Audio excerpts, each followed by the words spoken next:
From the Owl's Nest Barbecue Research and Development Campus in Ottawa, Tennessee, it's time for the Owl's Nest Barbecue Show with your host, Steve Ray, and his vast array of guests from right here in Ottawa and from across the barbecue nation. It's time to light the grill, cook the meat, and then repeat. Now live here on Facebook, it's the Owl's Nest Barbecue Show.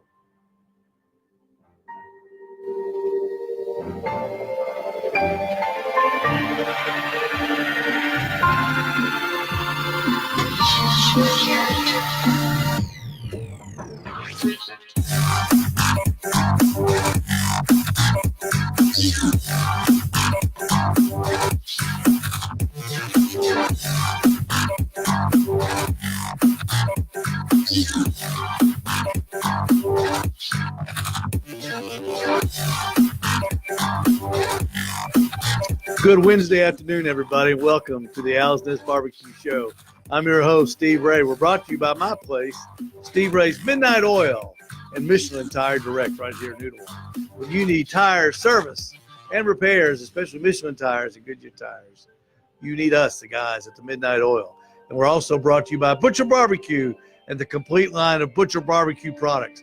They can be found at Steve Ray's Midnight Oil. Injections, rubs, injectors, sauces, everything Butcher Barbecue makes, we carry at the Midnight Oil in Ottawa. Proud to be a Butcher Barbecue store.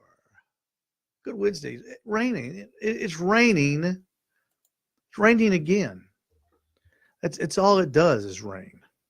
Is it my studio audience is my lovely wife, Barbara. If you heard the beginning, if you're a normal watcher to the show, you'll notice that it was me because my announcer, my daughter Emma, she's at a birthday party? Yes, she's at a birthday party and she's missed her job tonight. But that's okay. We'll carry on. Hey, you can subscribe to our YouTube channel. Please do that. Just go there and click subscribe. You can see all the back editions of the Owl's Nest Barbecue Show. We put them up there every night after the show. Also, you can see them on Vimeo if you're a Vimeo fan, kind of a new thing, but it's pretty cool. And we put them there too. Also, you can follow me on Facebook, on my own Facebook page, Steve Ray, and on the Owl's Nest Barbecue page. We always post fun things there, kind of videos sometimes, and just, fun Facebook things. You can follow us there too. And also follow us on Instagram. We post some of our barbecue pictures there from time to time. Just go there and hit follow. Here's on Instagram. And you can follow me at the gas station, but don't do that a whole lot because it gets kind of creepy. We got a great picture. We got a great show for you tonight. Randall Bowman, the president of KCBS, is going to be with us tonight. We've got a ton of things to talk about. We've got the new website KCBS has put out. We're going to discuss why you, the backyard cooker, and people that cook for fun should join KCBS, what KCBS, the Kansas City Barbecue Society, has for you, and what you can give back to the Kansas City Barbecue Society. We're going to talk about the Kansas City Barbecue Society Invitational Championship that's going to be held in February. A plethora of things to talk about with Randall Bowman, the president of KCBS. And we're going to call Randall right now. If you've got any questions for Randall, please, by all means, make sure you put them in the Facebook page, and we will read them. I guess that thing's ringing. I've never heard that sound. There it goes. That sounds better. Hello, it's Randall. Hey, Randall, how you doing? Hey, Steve, how are you? I'm good. Thanks so much for picking up. The Skype was acting a little weird. I was almost afraid we weren't going to get you. What's going on? What's going on? Gotta love technology. Are you guys as wet and coming as we are here in? Man, I feel like I need to be in a boat. It is soggy as can be, and I can't remember the last time I saw sun. I think they said we've had 1,500 inches of rain. I don't know if Oh it's yeah, that, it is I don't know if crazy. it's I that want many. to say that we're in the second biggest amount of rainfall in the history of them tracking rain. Yeah, it's just been horrible. And another rainy, gross, gray day here. But Randall, let's make it better for everybody. All right, Let's do. let's talk about some By fun the way, stuff. I have to compliment you. I've watched your show, and I'm watching the set get better, and Well, thank the you. picture get better, and everything just keeps improving every week. Well, watch this. I've got something really cool here. We're working on getting our Skype all set up. And, Oh, that's neat. I'm not as smooth as my competitors. Well, it comes with time. You'll get there, and then you'll just surpass them all. Now watch this. Watch this. How cool is that? That's almost scary, isn't it? That's great. That's cool stuff. Hey, Randall Bowman with us. He is a barbecue pit master. He's the owner of Deep South Smokers. He resides. That's a scary picture. Yeah, he resides down in Cumming, Wow. Georgia. I think it looks good. I think it looks great. Oh, that's a big ugly dude. Well, I took that picture. That's why I wanted to put it up there. Okay, well, good. I was proud of some of my artwork from the contest a couple years ago. And of course, Randall is the president of the Kansas City Barbecue Society. Randall, exciting times at KCBS. They just rolled out the new website, which is fantastic. I got to tell you, I love it. Well, I appreciate that. It's not perfect by any means. I think with a little bit of patience from the membership, that they'll eventually learn the navigation. We hear it's not as easy to navigate as the old one was, but the old one wasn't easy the first day you got on it either. No, the new one's never easy. The new one's never easy. Change, and it takes a little bit of time to get used to it, but the available options for organizers and judges and teams is so much greater on this new one than the old one ever could have imagined to be. Lots of good advice for organizers, for teams, and we're going to get into that a little bit. But the voting started this morning. I think I voted at 4:30 this morning. Good. And did it go smoothly and easily and no issues? Not enough O's in smooth to describe how easy it was. Last month in the bull sheet, I read all the candidates' bios, and a couple of weeks ago we had Richard Fragola on, so we got to talk to Richard. So I kind of had who in mind, who I wanted to vote for already, and I did. So I didn't have to read the bio pages. But that's what I like about it. The bios are all there.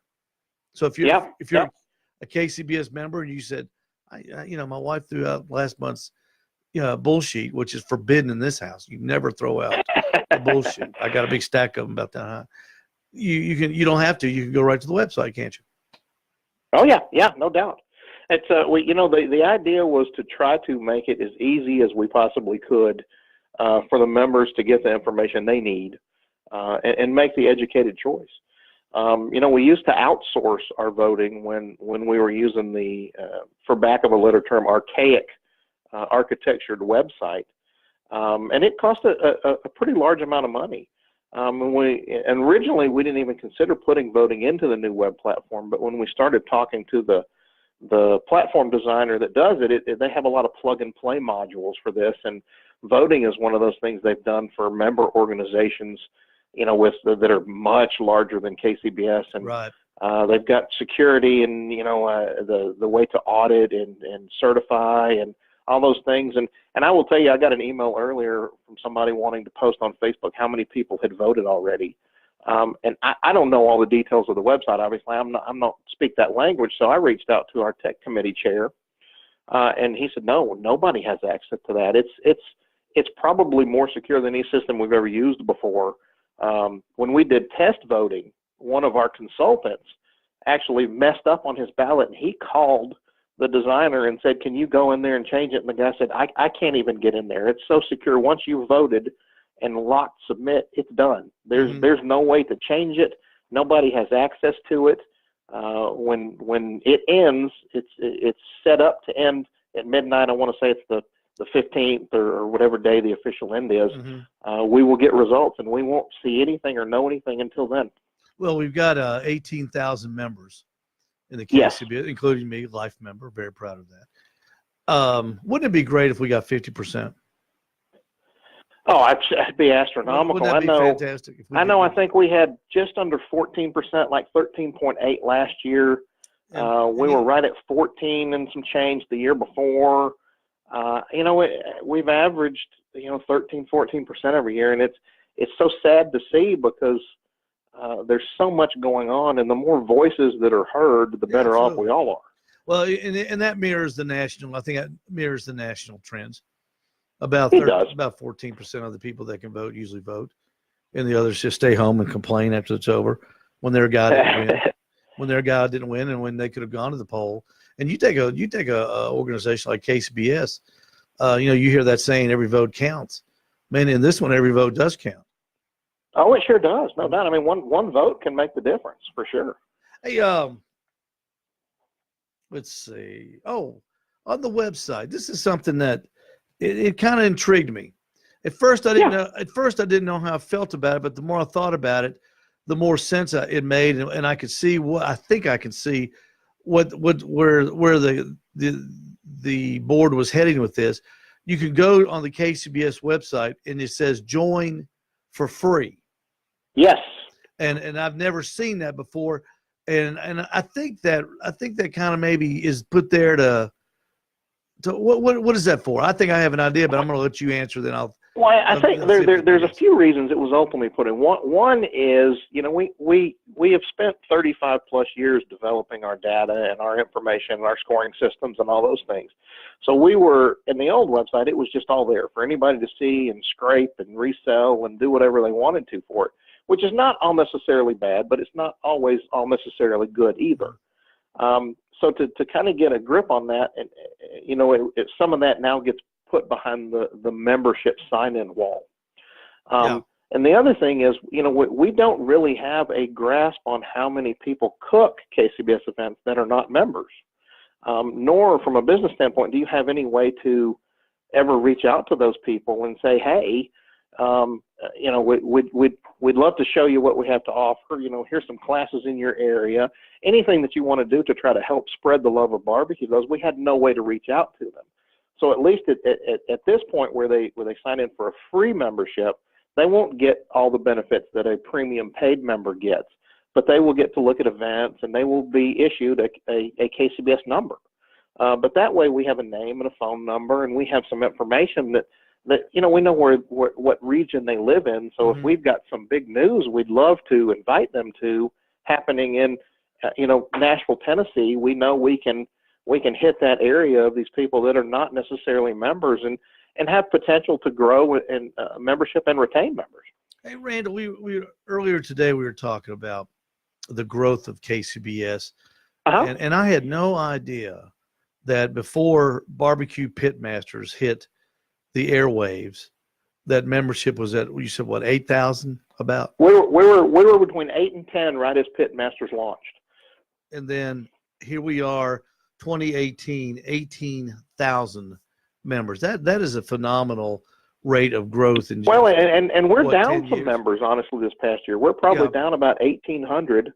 Some of those are judges. Some of them are people that just left the hobby. Some of them are people that had health issues or what may be. But Pitmasters was a huge craze. I can't count the number of people I talked to that have become really good friends that got into it because they saw it on Pitmasters on TV and wanted to try it. Right here. I had no idea. Yeah. Had no idea there was even such a thing as a barbecue contest till I saw that show. Yeah. Couldn't believe it. It was great, not just for KCBS, but for all of barbecue. The product industry, the smoker industry, the caterers, everybody. It helped everybody. And which brings me back to one thing. Does KCBS have anything to do with the Hall of Fame? Do y'all recommend people, or do y'all work in conjunction with them? Not really.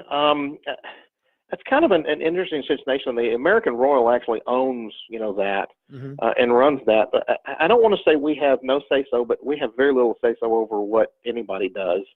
We can nominate and we can write letters and we can do those things. I don't know that they listen to us any stronger than they do anybody.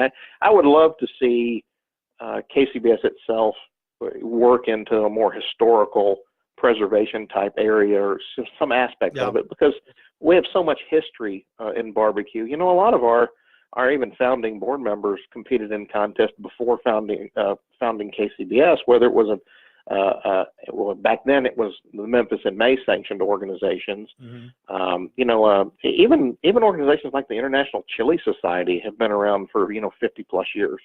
So there's some sanctioning bodies older than KCBS. KCBS is just one of those that was fortunate to be at the right place in the right time, and I guess spark interest for more people to grow to the size that it is. Well, don't you think it's time that John Marcus be nominated for the Hall of Fame, the guy who invented barbecue pitmasters?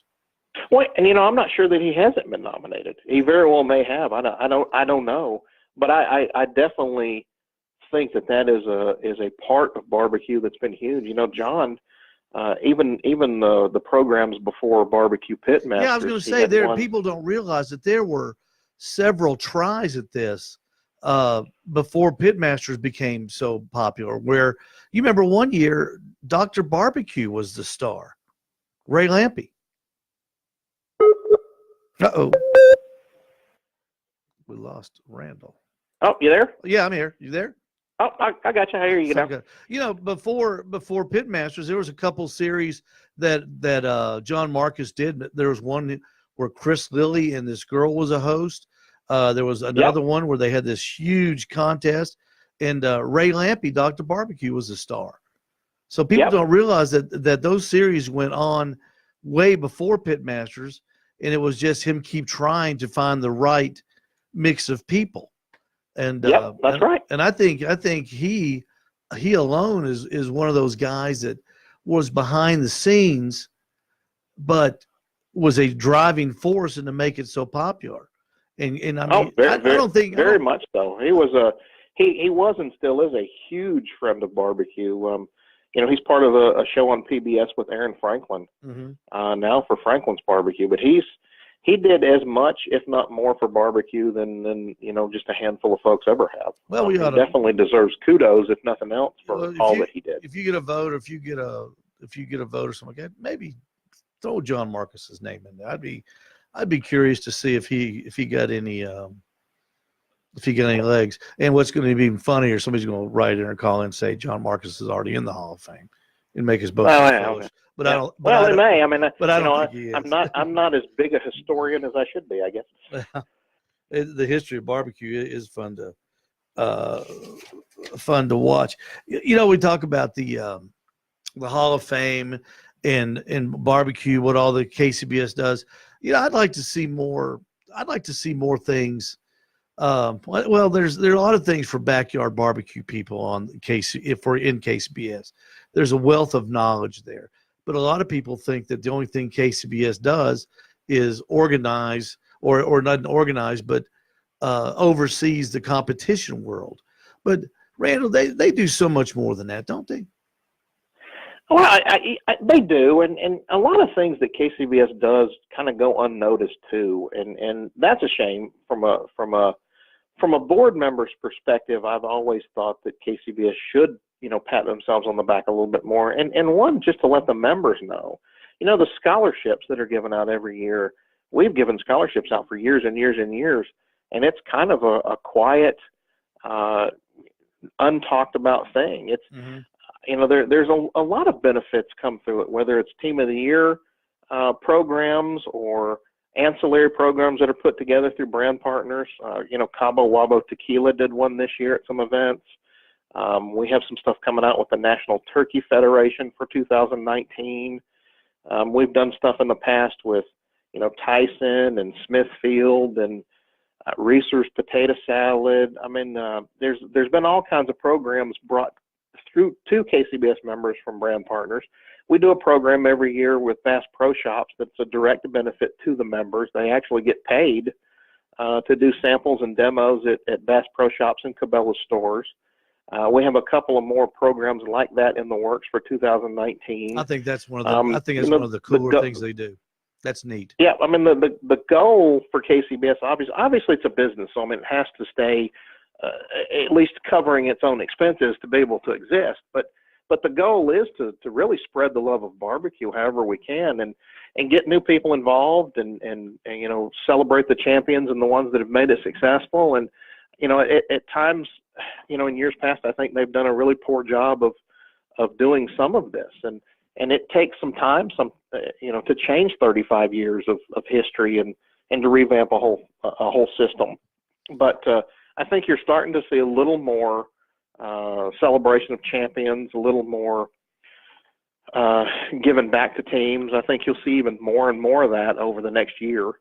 You talk about being an organization with 18,000 members. You don't ever make everybody happy. There's very passionate people involved in all aspects of KCBS, whether it's a judge or a cook team or an event organizer or a volunteer. They're all very, very passionate, and they have to work all together for that ultimate end goal, because the reality is, without teams, you don't have events. Without events, you don't have anywhere for teams to go. Without events and teams, there's nothing to judge. So we have to be very conscious of that all the time. And teams age out. The hobby is expensive. People's economic situations and professional situations change. I went from competing 20 some odd times a year to 4 last year because of my schedule. Things change. So to me, I would love to see us do more nurturing of younger teams, because we don't have currently that barbecue pitmasters on primetime national TV to really push people. We have some shows that are helping. There's one out of Alabama called Bama Q that I think is getting some traction and getting some attention and probably pushing some people into barbecue. There's a lot of interest in grilling and cooking over fire, and barbecue is all part of that as well. Exactly. And there's that group of guys up in the Midwest, the National Barbecue League, Brad Leininger and that group. I thought what they did last year was a tremendous idea of taking 10 of the top teams in the nation. And Rand, say what you want to, those guys, they were all pretty good. They're all the cream of the crop. Yeah, any one of those guys will come in and win a contest any weekend. And they took that 10 and they made their own league within the Kansas City Barbecue Society league. And from the things that I saw them post, they weren't close enough to Chattanooga in a contest for me to go see them, but it looked like that they really concentrated on not only competing, but bringing the people that come to barbecue contest into the fold. And that's one of the things that I know that the people at KCBS and cooks have been talking about for at least 5 years that I've been around it, is how to get more people involved. Well, and that's one of the hard parts, and one of the reasons I think that you see events kind of changing and coming and going, and new ones coming and old ones leaving and things like that, is that we, from a spectator's point of view, if you've gone to a barbecue event, if there's not much going on, you wouldn't go to a second one. No. Much less want to be part of it. I'm as guilty as anybody. I think we all want teams want to be more comfortable. It is an expensive hobby, so we're all very fortunate, or a lot of us are very fortunate, that we have a little more disposable income than some other brackets. So we can buy more comfortable trailers and more plush accommodations when we're at contests. So as you start getting in the fifth wheels and toy haulers and other things, it becomes a lot easier to not interact with the public like you should. But if any teams are listening, this is one of those things that organizers need. They need more interaction with the public. They need something going on to entertain the public. People want to talk to barbecue teams. They want to tell you how they cook on their ceramic cooker in their backyard. They want to compare war stories. Absolutely. They want to be part of the mix, and that's one of the things that gets them excited. And that's one of the things I've seen kind of change in barbecue over the 15 years I've been doing this. Is it went from all of us wearing easy ups, showing up with a smoker on the back of a truck, and we were all in the face of the public, to we started morphing it into more more privacy and more comfort and those things. And I will tell you, groups like the National Barbecue League, when they start doing demos, if it's a 5-minute demo of how to trim a pork butt, the public walks away from that and they feel like they got every dime of value out of coming to that event, and they're more likely to come back to another one because, gosh, they may learn something else or throw their name in the hat for the next local, contest. And when they see the people when they meet the people that are doing Tim Shear, Brad Leininger, Richard Fergola, all those guys, when they watch them do a demo, then in the paper, they'll probably cover the events just a little bit, but it'll say who the winner was. They'll say, hey, that guy, he's the guy that showed us how he gets a brisket ready. And That's right. And that makes them follow it a little bit. And, you touched on something about the sport being so expensive. I disagree with that, Randall. Each person makes it expensive. I know when I first started, we had a pickup truck and a smoker that all four of us on the team lifted into the truck and packed the truck with a pop-up, and we drove up the short. It was just to Cleveland, Tennessee, the first professional event we ever did, and we unloaded everything, but we didn't have a ton of money in that. Now, as we grew over, we morphed into it, but you can still compete and keep it at a reasonable cost, and you can compete head to head with the guys that show up in the $20, $30, $40, $50,000 rigs and higher. I know people sit at home going, "Oh, mine's more than that." Yeah, I know. I know. I've seen all kinds of numbers, believe me, and I've been in them, and it's great.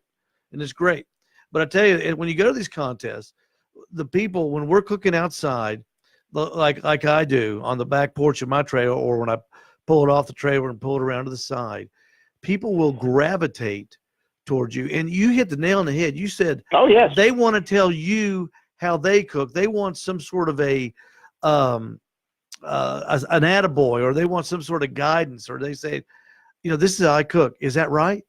And that's the backyard morphing with the professional circuit to make everybody appreciate barbecue and to get more people involved in it. Right. No, I agree. And I think that's one thing we've, I don't want to say lost, but it's maybe not as strong as it once was. Again, backyard came on really strong too with Pitmasters, because it was you cooked less categories, so it was an even more affordable entry level type contest. I know the first year we did the National Barbecue Cup in Cumming, Georgia, was 2011, and we had 47 backyard teams, and we were not giving away hardly any money. So I mean, it wasn't that people were coming for money or that. It was, we had the local police department had a team, and the local sheriff's office had a team, and the utility guys from the city had a team, and it was great to see. But I will also tell you, some of these pro teams I see now were barbecue or were backyard guys then, which is awesome. So I mean, it's great to see. But at the same time, this last National Barbecue Cup, I think we had 11 backyard teams. So we're missing. There's some disconnect of bringing new folks into it like we had. And I will tell you, I watched the Pavone Brothers barbecue team up in I want to say they're in Maryland or Pennsylvania. They're somewhere up in the upper Northeast. He did a class, and it was free. The deal was you could have never, I think it was you couldn't win a GC or an RGC in a pro contest. And if you had not done that, you could come for free. I think he limited it to X number of, students. It's not, that type of thing's not designed for, you're not going to get the information that you get when you pay to go to a Travis Clark's class or one of those. Yeah. But it's kind of like a barbecue competition 101. It's to give people that have competed a little bit of help, technique, and maybe a little flavor profile help, and those people that have never competed a chance to see what it's like to build a box, or an example of what judges have seen in the past that has scored well. I don't, we've been fortunate and been successful at times in barbecue, but I don't portray myself to be anywhere to the same level of, the Travis Clarks and the Tim Shears and those guys. Those guys are just beasts. I mean, I don't know what they've discovered in barbecue, but they have figured something out that hits no matter where they go across the country, and do well. And every time somebody complains about judging, all you got to do is say Travis Clark, Darren Worth, Brad Leininger, Tim Shear. Why do they always win? Are those the guys that are paying off the judges? No. Well, but at the same time, I'm not going to tell you judging's perfect, because there are issues, and there's some things that have been put into place to help address some of those. There's some more things that need to be put into place to address some of those, and it's going to take some time, probably longer than I'm going to be a KCBS board member to even begin to fix some of these things. But it does take time, and I will tell you, again, it's not perfect, but for the most part, it's pretty good. Yeah, for the 5 years that I've been really, really studying it, been a member, that topic is always there. It seems about, people complain about judges, and of course nowadays we complain about everything if we don't win. And there's even a group, I don't know if you've seen this or not. There's a I don't know who it is, but there's a team in Atlanta that started a Facebook page called the Barbecue Lawyers. Have you seen I've seen it. I'm pretty sure I know who it is. It is freaking hilarious. It is. Those guys, they have really taken this thing. But you know what? They're having fun with it. And that's what I was going to say. They've turned it around and say, so you think you've been wronged? Well, let's just sue the judges then, because that's what everybody else does. If if you think you cooked a great contest and you didn't win, let's just sue the judges. And I think if you've cooked enough, though, you're going to have times that you've cooked and you've turned in what you thought was great product and it didn't score well. And on the flip side of that coin, you've also turned in bad product that scored really, really well, and thought, boy, I don't deserve this trophy or this check. And I jokingly say at times, if you want to really moan about the judging and the quote unquote table of death, I would like to see one time just somebody hand a check back to an organizer and say, "Oh no, my food was awful. I don't deserve this. Please take this back." My brisket was way overdone. Because the table of angels are an issue too. And again, like I was saying, judging's not perfect by any means, and there are some issues to get worked through. And I know that teams get frustrated and think, nothing's being done. But it's just not instant, and that's hard for anybody to stomach.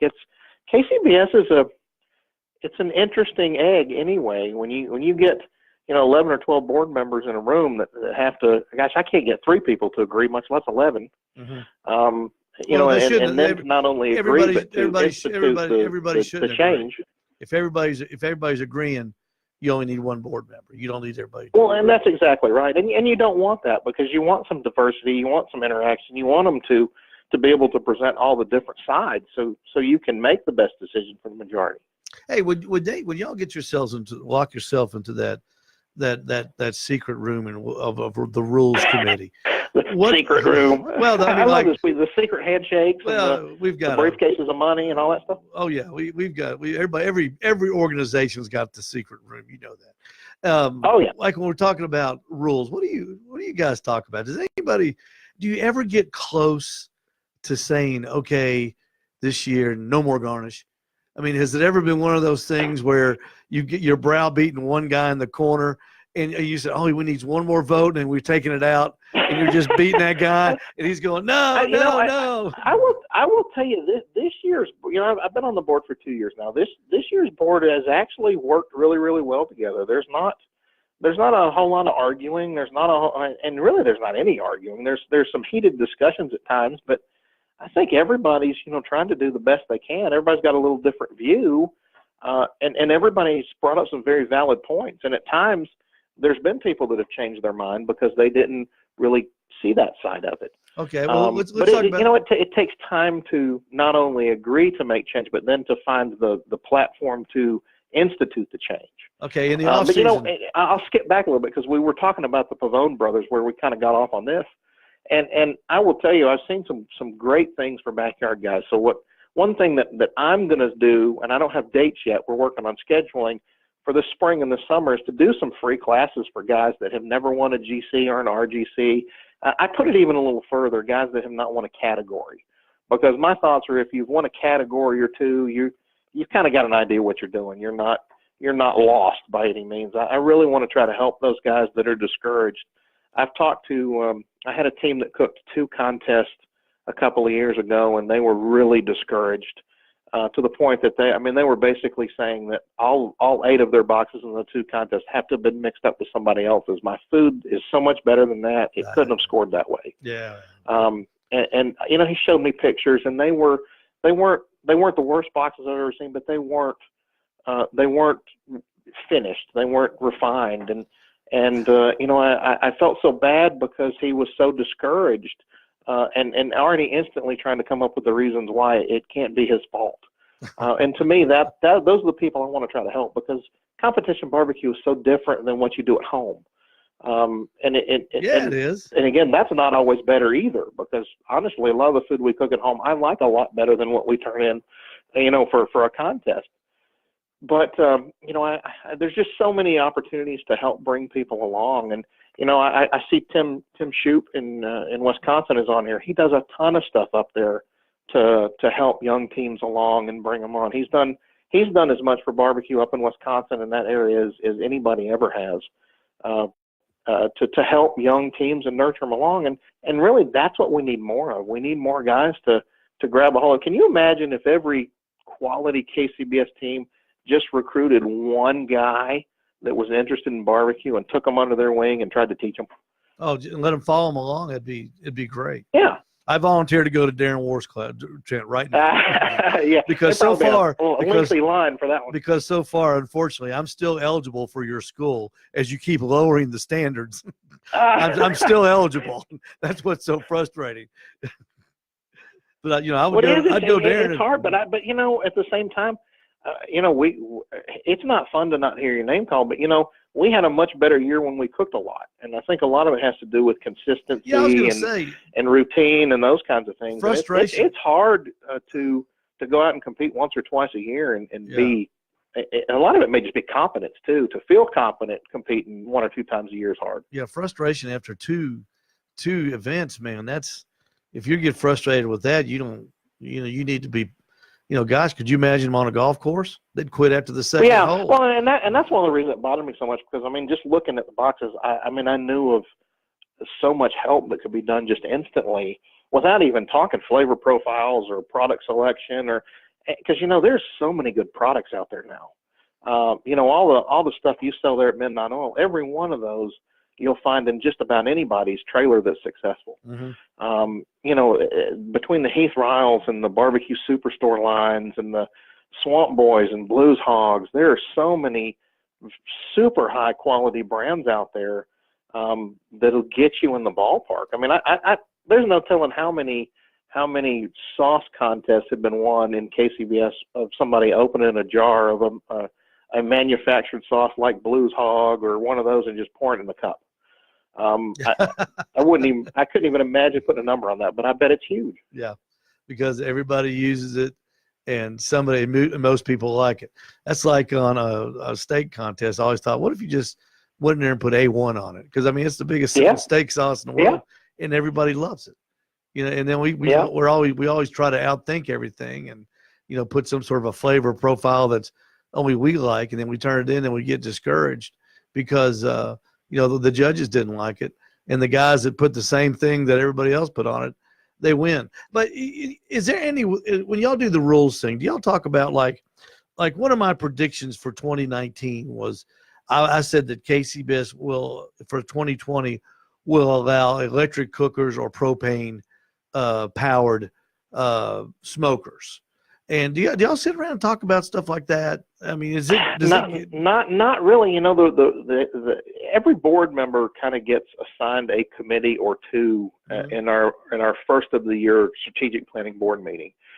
Mike Richter is our rules committee chair, so if we have issues that come up, he will address it. And his committee is full of pretty experienced, solid barbecue folks. And they've talked during the year of changes or potential changes or things that may need to be done. You know, propane came up sometime last year, and you'd have thought that we shot the president just by using the word. Oh, I know. I know. And I will tell you, I have my own personal opinion. And again, to all your listeners, this is not KCBS's opinion. This is Randall Bowman's opinion. To me, I don't care if you show up and cook on propane. I mean, if you can beat a solid offset smoker or a good gravity fed or a reverse flow or water cooker or drum with a commercial propane smoker, have at it. I mean, and I get the traditional view and those other things, but we're so far from tradition. I mean, I manufacture insulated gravity feds that run off power drive control devices. Right. That's about as far as you can get from what people consider traditional as you can imagine. Insulated fireboxes on offsets, that's not really traditional. I mean, if you want to be a stickler for tradition, then I guess we should dig holes in the ground and put cinder blocks around it, and I'll have to cook that way. But barbecue just keeps changing, and to me, it really all goes back to camaraderie and friendship and relationships and nurturing and all the stuff that we do with each other and around each other. So there is no big fights, people standing up on tables during the rules committee meetings. No, I haven't seen anybody. I can just see anybody throw anything yet. I could just see some guy standing up on a table screaming, "No more cupcake chicken! No more chicken that looks like a bread loaf! No more of that. We've got to change there's not a whole that." lot of there's been some team of the year number discussions. And those didn't really get, super heated. Just everybody has a different little bit of a view. There hadn't been any huge rule change discussions that, have gotten intense by any means. So no artificial turf in the boxes this year. Yeah. What a great, garnish hadn't been discussed. I will say, even before I was a board member, when garnish came up as a question, the response I always heard was optional. Well, and I get that. Yeah. Well, you don't have to put it in there, I know. But it's funny because that's everything on Facebook and all these chat rooms is, they're gonna, somebody says, "Oh, I've heard KCBS is gonna do this. They're gonna change no garnish. They're gonna change the shape of the box. They're gonna make it a bigger box." And everybody's got the inside track. But you know what, Randall? Every time I go to a contest, it's always the same rules. It never changes. I keep waiting for Dave Amen to go, "Okay, guys, this time you got to cook full chickens," and I haven't heard that. I haven't heard that yet. That would make it interesting. Somebody suggested once that they thought we should change the order of turn-ins at each contest just to make it exciting. Oh my gosh! And boy, it would definitely throw some people off a little bit. But there's the way that KCBS is structured too, rule changes are not super easy to do. They have to be, posted in October. There's a lot of processes, and usually that takes a pretty big movement by the membership to warrant a true rule change. Mm-hmm. And there's been a few over the years. People want to argue about, pork and when it can be separated and those kinds of things, but I guess you can cut a chicken thigh into 72 pieces if you want to, and it's okay. Yeah. So I don't get a lot of the minutia of some of the stuff that's gone on over the years, but a lot of it was, long before my involvement, and it'll probably be around long after I'm a board member. That's really getting in the weeds when you talk about that kind of stuff. Oh yeah.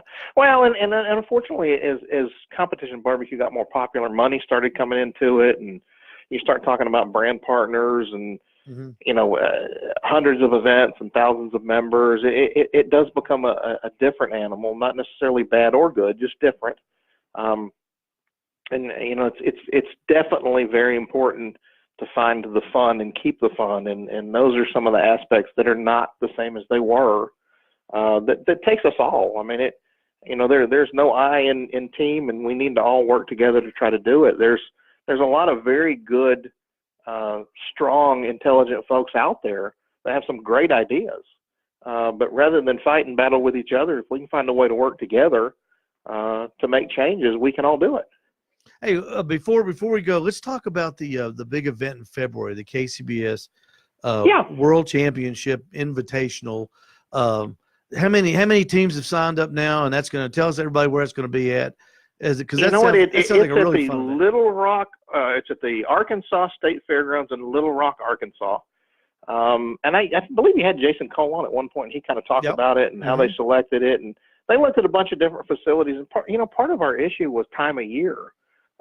We didn't want to, being KCBS and sanctioning all these other contests, we didn't want to step on the toes of other events. So it kind of, pigeonholed us into certain times of the year. We certainly didn't want to announce Memorial Day and then and sit down on top of two solid established events, or try to find some, somewhat loose weekend in October. And I will tell you, the board itself, even when this came up, was not set that this would be the time of the year forever or the location forever. But we all pretty much decided that it's long overdue for KCBS to do something like this, to create its own national or international championship, as a member benefit, to give back to them and to celebrate what we do. We have the Royal, which is run by KCBS rules, but it's not really KCBS's event. You've got the Jack Daniels Invitational that is run by somewhat KCBS rules, but it's not truly a KCBS event. And they're both great events, not to take anything from them. They're just not, what KCBS and the board felt we wanted to do for us. This is a first-year thing. They're going to try to put the best thing they possibly can together. It's not an event that, has music acts and bouncy houses and all that kind of stuff. It's really just 4 teams. Well, I think it's going to be a great event. Last count I heard was, 65 teams that signed up. Do you have any idea?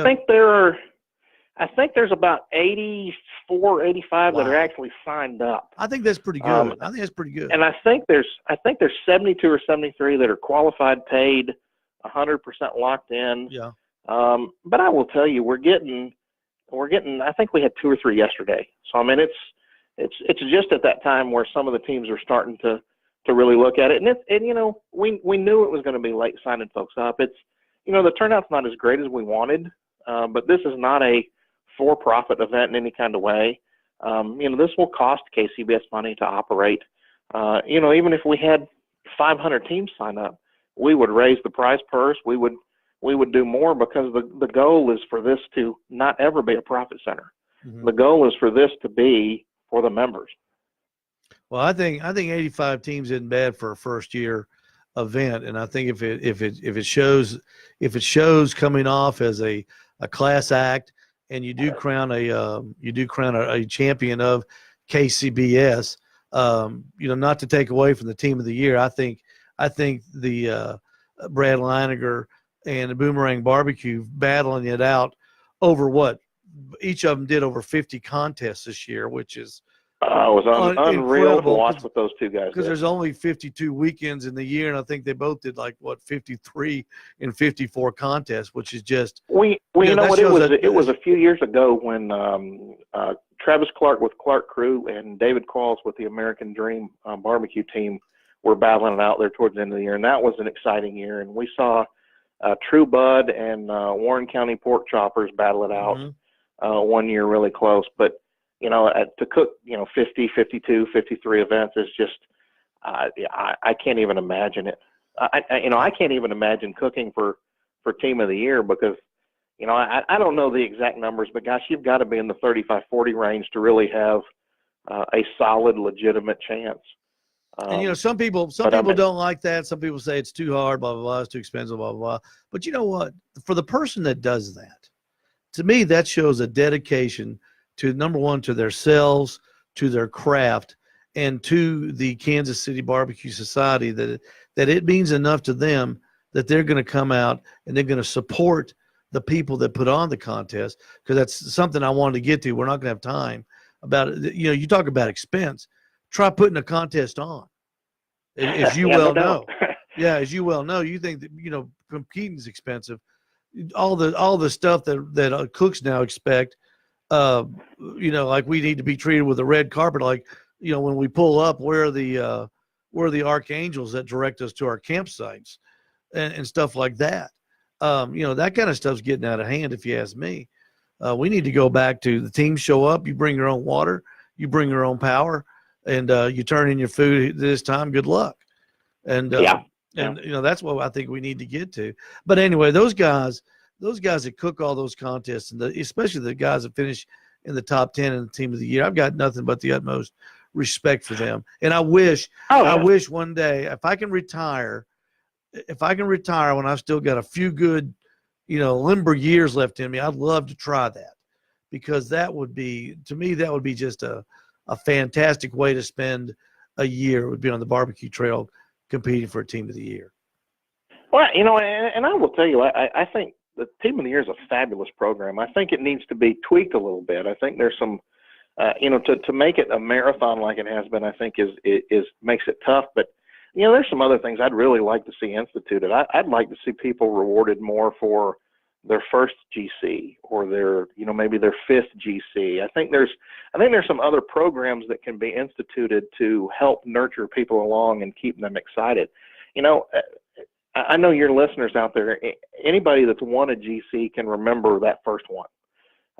Nobody will forget it. I mean, it's like driving the car by yourself for the first time. I mean, these are memories you don't ever forget. I remember that. Like 700s. I think 700s are a little more common in some regions than others, but those are huge accomplishments. 180s, that's a huge accomplishment. Absolutely it is. There's a lot of teams that can't cook more than 5 or 6 events a year. I think it'd be a great way to find ways to reward them. And regional. I think there's so many ways to look at handicapping of scores and regional rewards and all kinds of things. It's an open palette. I'm really hoping that the new board members coming in can take a hold of some of the ideas they're bringing in and morph them with some of the ideas that are already existing, and come up with some programs, because we do need more programs that reward members, that nurture them along, that make things better for everybody. Because if people don't feel appreciated, they're not going to stay, and that's in anything. That's not just barbecue. Well, I think before we go, the one rule I'd like to see implemented would be the $10,000 prize for the first GC after the age of 60. That sounds a little bit of a personal one. Well, then I'm coming on like a hurricane, then, baby. Nothing is going to stop me if we can arrange that. Randall, let's get together again, okay? And we can talk about a contest, and we can talk about more backyard stuff for all my friends here in Ottawa that are listening. I appreciate everybody listening. Randall Bowman, you've been a great guest as usual. It's always fun to talk to you. Good luck this year with the KCBS. I've got my goal set on 10 contests this year. I'm going to try to do 10 KCBS event. And I got to put a plug in. I want to get you up here for the first honeybee. KCBS event. No, and you know what? I help organize a contest in Connecticut, which is the same weekend. And I hate that, because that honeybee festival, I wanted to go so bad. My family, my dad's side is originally from Ringgold, so we've got like 5 generations there in Ringgold. And I so badly wanted to do it, and then I saw the dates and thought, God, I'm in Connecticut. Well, shoot, because that's going to be. They're going to. I mean, what Chris has done, they've got. They've got quite a setup that's going to be there, and they're going to have the red carpets and the archangels out there welcoming the team. Well, good. Well, you know what? I tell you what, organizers should work hard to promote their contest, and a lot of that is getting out in front of teams and talking to them, and talk to the teams, because they can tell you the simple things that matter. And I will tell you, from organizing a contest, teams are the easy part. It's all the other things around them, the vendors and the kid zones and all that kind of get in the way, because barbecue teams that have competed must pretty well take care of themselves. Once you get them in a spot, they're pretty good. If you can provide them the basic needs, they're good to go. Yeah, but just let that power go off for 2 minutes.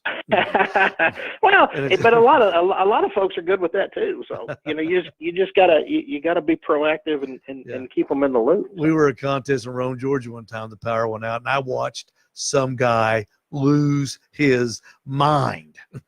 I mean, you had thought that the world had ended. And this was on a Friday at like 6 o'clock. I mean, nothing going on. Only thing you're cooking are, hamburgers and burritos. And It was just hilarious. Some people just take it Good. way too far. Hey, before you go, a lightning round. Are you ready? I'm ready. All right. Favorite chef? Gordon Ramsay. Favorite food to make? Italian food. Favorite food to eat? Italian food. Favorite knife? Hammerstall. Oh, that's a good one. The worst thing you ever had to eat, and don't say it. I know what you're thinking. It's not. Oh no, I can it's tell you not my exactly barbecue. what it was. It's not my I lived in California, and we used to spend a lot of time in Las Vegas. I had a friend that was at a muckety muck at Mandalay Bay, and they had a Russian restaurant in there. And my wife was my fiance at the time. We went and ate something that had some kind of sauce on it, and oh man, it was the worst thing I've ever put in my mouth. It was awful. It was. I mean, we still talk about it today, 15 years later. Hey, Randall, thank you so much. Well, sure Thank appreciate you. it. It's a pleasure, man. I know you've got a board meeting tonight. I appreciate you spending a little bit of time here on the Owl's Nest Barbecue Show, and I'm sure we'll talk soon, okay? It's a pleasure, man. Take care. Thanks so much. Randall Bowman, the president of the KCBS, enlightening us on some of the things that the KCBS does. You know, I thought there'd be more rule discussions. I thought that, you know, maybe a new board member would get in there with the dedication to get rid of all garnish, or make the box bigger, or get rid of chicken that looks like bread, or something like that. But I guess that's just for us people that hang out on Facebook talk about barbecue, because it sounds like they've got bigger fish fry. Hey, don't forget that thing in February that they're doing, the championship at KCBS. That's a cool event, and they need something like it. You know, it's like the Professional Golfers Association. You know, of all the four majors, the PGA professionals, they don't have a major. You know, everybody thinks the PGA event, the PGA is their major. It's not. That's open for the general PGA component. That's not the professionals as far as tour players. I'm sorry, PGA tour players. So, you know, this is a big step for KCBS to go in there and sponsor that contest and put it together. And if you're in that area and you qualify, all you got to do is have a GC or an RGC in the calendar year. You know, try to think about going there and competing. They're going to have a state contest the night before, I believe, and that might be a good reason to go there and try your hand at state contest. But maybe give it a try. Maybe check it out when you go. Hey, we got to go next week. Next week on the Owl's Nest Barbecue Show, we've got two great guests. We've got Jay Frankovich from Philadelphia, Tennessee. Now get this. Jay's house caught fire last February the 7th, and that was a day before my gas station caught fire on February the 8th. So Jay and we're going to talk about how fire devastated both, because he has his barbecue businesses at his house. We're going to talk about how it devastated his business, how it devastated my business, what we did to overcome that, and what people think about insurance companies isn't always true, and what they think you're getting for your business is very, very never true. We're going to talk about that. And in the second part of the show, we got a huge guest on, Joey Machado out of Texas, the owner of B&B Charcoal, is going to be on, and he's going to tell us all about B&B Charcoal, the different kinds. You see, there's more than one charcoal. There's more than Royal Oak. There's more than Kingsford. There's B&B Charcoal, and it is growing like crazy in the barbecue world. And we're going to maybe figure out a way to bring it up here to Ottawa, so the people here in Ottawa and Chattanooga can buy it and use it too. That's B&B Charcoal with Joey Machado next Wednesday night here on the Owl's Nest Barbecue Show. Everybody, please remember that the reason we all get together on Wednesday nights to talk barbecue is because nobody ever said, come on over and let's sous vide. We'll see you next Wednesday. Why won't this thing play? I don't know. Why won't this thing play? I don't know. Oh, man, I had this thing, man. I don't know why that won't play. I had this thing play. Stop. There it goes. See you next Wednesday, everybody.